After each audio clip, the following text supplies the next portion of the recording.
오늘 우리에게 주신 하나님의 말씀 열왕기상 8장 33절 34절입니다.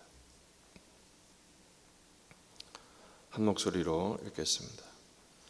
만일 주의 백성 이스라엘이 주께 범죄하여 적국 앞에 패하게 되므로 주께로 돌아와서 주의 이름을 인정하고 이 성전에서 주께 기도하며 간구하거든 주는 하늘에서 들으시고 주의 백성 이스라엘의 죄를 사하시고 그들의 조상들에게 주신 땅으로 돌아오게 하옵소서. 아멘. 본문에 계시된 주님은 어떤 분이십니까? 전쟁에서 패할 때 용서하십니다. 솔로몬이 성전을 향하여 기도할 때 주님은 하늘에서 이렇게 응답해 주십시오라는 기도가 7개의 기도가 펼쳐집니다. 그 중에 본문은 두 번째 기도입니다. 솔로몬은 뜻밖의 기도를 합니다. 33절 만일 주의 백성 이스라엘이 주께 범죄하여 적국 앞에 패하게 되므로. 뜻밖의 기도는 패전에 대한 상황을 예상했다라는 것입니다. 그리고 그 전쟁에서 패하는 것은 하나님께 범죄한 결과라는 사실을 전제하고 있습니다. 그렇게 전쟁이 일어날 것, 전쟁에서 패전할 것, 그리고 그 땅에서 쫓겨날 것, 이것을 예측한 이유가 뭘까요? 모든 인간은 범죄의 가능성이 있다는 것입니다. 당시의 솔로몬의 나라는 가장 왕성했던 때입니다. 전성기죠. 국방력이 가장 강력했고 경제력은 설명할 수 없을 만큼 부유했으며 지금 성전까지 완공한 상황에서 도대체 무엇이 문제였고 두려웠겠습니까? 그러나 솔로몬에게도 한 가지 두려움이 있었습니다. 하나님께 대한 범죄입니다. 자신과 이 나라가 범죄함으로 얼마든지 언제든지 패전하여 쫓겨날 수 있다는 사실을 인식하고 있었다는 것이죠. 그래서 하나님 앞에 이 성전을 향하여 기도했을 때 하나님이 들어주십시오라는 것입니다. 어떻게 해요? 34절 주는 하늘에서 들으시고 주의 백성 이스라엘의 죄를 사하시고 그들의 조상들에게 주신 땅으로 돌아오게 하옵소서. 하나님 우리의 기도를 들으십시오. 그리고 우리 죄를 사하십시오. 그리고 본국으로 약속의 땅, 언약의 땅으로 돌아오게 해주십시오 라고 부탁을 합니다. 하나님의 백성을 향한 징계를 해제해 주시고 하나님 땅으로 돌아오게 해달라는 부탁입니다. 이렇게 기도한 것은 솔로몬이 머리로 생각한 것이 아니라 이미 신명기에 주신 말씀에 근거하고 있습니다. 신명기 28장은 순종하면 하나님 복 주시고 불순종하면 하나님이 저주하신다라는 내용으로 가득 차 있습니다.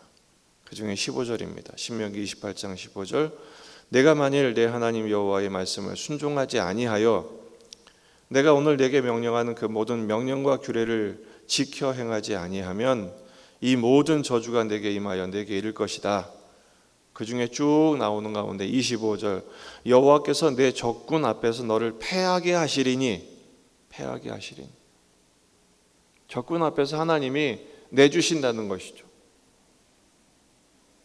내가 그들을 치러 한 길로 나가서 그들 앞에 7길로 도망할 것이며 내가 또 땅의 모든 나라 중에 흩어지고 그랬어요. 하나님이 불순종한 결과로 이런 징벌을 내리시겠다는 말씀을 주신 것입니다. 여러분 지금 이 열왕기서를 읽는 독자들의 상황이 어떤 상황이라고 그랬죠? 포로기의 상황입니다. 우리가 이래서 망했구나. 우리나라가 이래서 망했고 이래서 우리가 지금 포로로 잡혀와서 이 고생을 하는 것이구나 라는 이유를 깨닫게 하고 있는 것입니다. 하나님의 말씀에 불순종했기 때문에, 하나님을 떠났기 때문에. 그러나 그것이 절망이 아닌 이유는 걱정하지 말아라. 지금 솔로몬이 이렇게 기도했다. 그리고 이 기도는 유효하다. 어떤 기도입니까? 우리가 패하게 되었을 때 주께 돌아와 주의 이름을 인정하고 이 성전에서 주께 기도하며 간구하거든 하나님 응답해 주십시오라는 것입니다. 이 열왕기서를 읽는 이스라엘 백성들, 포로 생활의 그 고된 노예 생활 가운데서도 하나님께 회개하고 순종하면 하나님 용서하신다. 그리고 돌아오게 하신다. 소망을 잃지 말고 지금 기도하자. 회개하자. 다시 돌이켜 순종하자라고 촉구하고 있는 것입니다. 이사야 55장 7절 악인은 그의 길을 불의한 자는 그의 생각을 버리고 여호와께로 돌아오라. 그리하면 그가 긍휼히 여기시리라. 우리 하나님께로 돌아오라. 그가 너그럽게 용서하시리라. 아멘. 회개하면 용서하십니다. 순종하면 복귀하게 해주십니다. 그렇게 될 때 지금의 포로 생활은 저주가 아니라 당신의 백성을 거룩하게 만드시는 하나님의 성화와 정화의 은총이 되는 것입니다. 이스라엘도 나라니까 전쟁할 수밖에 없죠. 지기도 하지만 이길 수도 있습니다. 그 근거는 강한 국방력에 있지 않습니다. 왕의 통치력에 있지 않습니다. 하나님과의 관계에 있었습니다. 44절 45절을 말씀을 보면 솔로몬이 또 이런 기도를 합니다. 주의 백성이 그의 적국과 더불어 싸우고자 하여 주께서 보내신 길로 나갈 때 그들이 주께서 택하신 성읍과 내가 주의 이름을 위하여 건축한 성전이 있는 쪽을 향하여 여호와께 기도하거든 주는 하늘에서 그들의 기도와 간구를 들으시고 그들의 일을 돌아보옵소서. 이 전쟁을 살펴주시옵소서라고 기도합니다. 패전한 이유는 불순종했기 때문이고 기도하지 않았기 때문이에요. 반대로 승전할 수 있는 비결은 하나님께 기도하고 순종하는 것입니다. 우리에겐 어떤 전쟁이 남아 있습니까? 우리의 싸움은 혈과 육의 싸움이 아니라 영적인 싸움입니다. 에베소서 6장 12절 13절 우리의 씨름은 혈과 육을 상대하는 것이 아니요 통치자들과 권세들과 이 어둠의 세상 주관자들과 하늘에 있는 악의 영들을 상대함이라. 그러므로 하나님의 전신갑주를 취하라. 이는 악한 날에 너희가 능히 대적하고 모든 일을 행한 후에 서기 위함이라. 아멘이죠. 오늘도 우리는 영적 전투의 최전선에 서게 됩니다. 꼭 총과 칼로만 하는 것이 전쟁이 아니라 하나님과의 관계를 지속적으로 유지하고 더 가까이 가기 위한 전쟁이라는 것입니다. 전신갑주를 무장한다는 것은 너를 이기기 위함이 아니라 나를 죽이기 위함이죠.